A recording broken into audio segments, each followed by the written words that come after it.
या आप बहुत बड़े धार्मिक हैं, या आप ऐसा कोई जीव है कि जो बहुत ही पूर्व जन्म के सुकृत के साथ इतना पुण्यवान आत्मा है।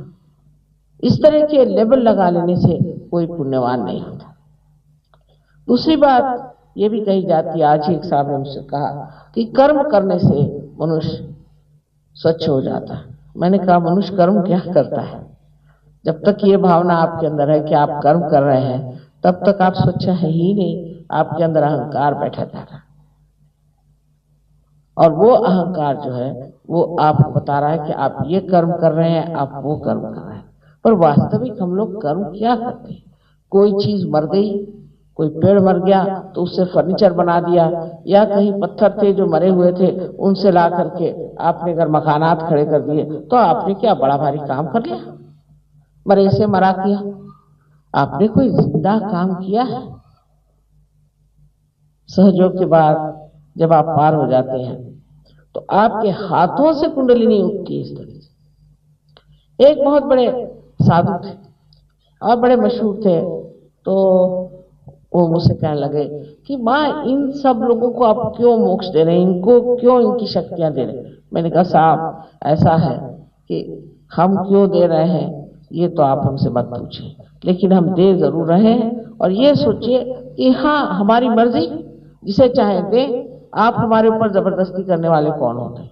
कल हमने तो इतनी मेहनत की, हमने तो इतना किया, क्योंकि मेहनत, मैंने कहा था कोई मेहनत करने की जरूरत नहीं है।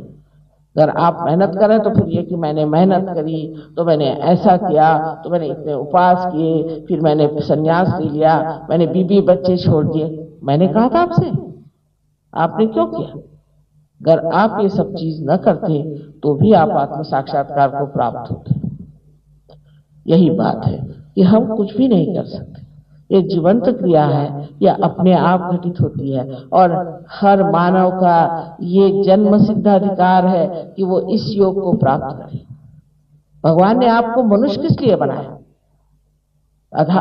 आधा अधूरा छोड़ देने के लिए, इस अज्ञान में गोते लगाने के लिए?